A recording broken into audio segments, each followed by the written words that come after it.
Lockdown के दौरान गरीबों की मदद के लिए कई लोग आगे आए हैं। ऐसे ही एक व्यक्ति हैं मुंबई के बोरीवली के मॉरिश नरोहा। मॉरिश बिना भेदभाव के गरीब मजदूरों की बस्ती में जाकर लोगों के बीच वहां पर राशन किट बांट रहे हैं। बोरीवली के रहने वाले मॉरिश का अमेरिका में फाइनेंस का कारोबार है। 23 मार्च को जब लॉकडाउन का ऐलान हुआ तो उन्होंने पत्नी को घर के लिए जरूरी राशन लाने को कहा। इसके बाद उन्हें ख्याल आया कि गरीब मजदूर कैसे अपना पेट भरेंगे। इसी के बाद उन्होंने जरूरतमंदों को खोजकर राशन बांटना शुरू कर दिया और उनसे बात की है हमारे संवाददाता सुनील सिंह।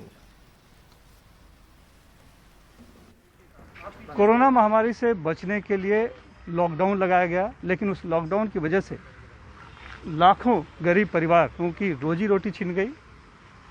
कईयों को तो भुखमरी की नौबत आ गई थी। ऐसे में कई सामाजिक संस्थाएं और सरकारी एजेंसियां आगे आई और उन्होंने राशन किट और बना हुआ भोजन भी दिया ताकि लोग खा सकें, जी सकें। लेकिन समय के साथ कई संस्थाएं थक गई, कम्युनिटी किचन बंद हो गए, लेकिन एक शख्स जो थका नहीं वो है कोरोना योद्धा, कोरोना वॉरियर मॉरिश नरोहा। ये लगातार अब भी राशन किट इस तरह से बांट रहे हैं लोगों में, और वो भी किसी से चंदा लेकर नहीं बल्कि अपनी ही बचत से, यानी कि अपनी ही कमाई से। और अभी भी लगातार इनकी ये मदद जारी है। हमारे साथ है खुद कोरोना योद्धा वॉरियर मॉरिश नरोहा। ये बताइए कि आपका व्यवसाय क्या है और आप क्यों इतना कर पा रहे हैं और कैसे कर पा रहे हैं? सर, पहली बात तो गॉड का ब्लेसिंग है तो ये सब कर पा रहा हूँ। मेरा फाइनेंस का बिजनेस है यूएस में।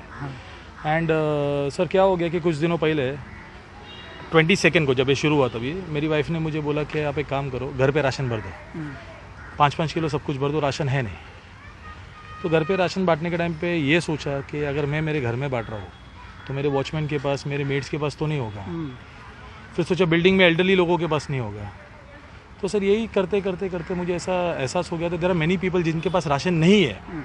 तो सर उस दिन से लेके आज तो 109 दिन हो गए। यानी 23 मार्च जब से लॉकडाउन लगा तब से आप लगातार बात? सर रोज बाहर निकलता हूँ, जितने लोगों का SMS आता है, कॉल्स आता है, सर सबको राशन बांटता हूँ। कितना किट बांट चुके हो राशन का? सर लाखों में बांटा हूँ, गिना नहीं हो सर, पर लाखों में तो बांटा हूँ सर। सब मुंबई में ही या कि मुंबई? सर मुंबई में, नासिक में, शिरडी में, सर महाराष्ट्र की बहुत सारी जगहों पे पहुंचा हूँ सर। सब अपने पैसे से, किसी से मदद लिए हो, चंदा वगैरह? सर मैं डोनेशंस में बिल्कुल नहीं मानता हूँ। मेरी थोड़ी सेविंग्स थे क्योंकि मुझे इंडिया से माइग्रेट करना था और मेरा हाउसिंग लोन के लिए पैसा जमा करके रखा था सर, वो पैसा सर। ये पहले भी इन्होंने यहाँ पर दिया है? इस तरह के लोग मदद के लिए आगे आते हैं? हाँ आते हैं। तो आप क्या करती हैं? मैं घर काम करती हूँ। हाँ। तो अभी काम बंद होगा? बंद है काम सब। तो ज़्यादातर ऐसे लोगों के सहारे ही आप लोग को जीना पड़ता है? हाँ वही जीना ही पड़ता है, क्या करने को। कोई कमाई तो है नहीं घर में? राशन कुछ नहीं, राशन वाशन कुछ है नहीं। तो ज़्यादातर सब ऐसे ही हैं, घर काम करने वाले या फिर छोटा मोटा रोजी रोटी? हाँ घर काम। ये ज़्यादातर लोग हैं जो कि छोटा मोटा व्यवसाय करते हैं, रोजी रोटी करते हैं। ये देखिए ये किट है, इसमें दाल है, प्याज है, चावल है, बटाटा है, अच्छा आलू भी है, तेल है, नमक है और शक्कर, यानी जीरो की ज़रूरत की सभी चीज़ें हैं जो कि जीने के लिए ज़रूरी है। यस, जीने के लिए ज़रूरी है।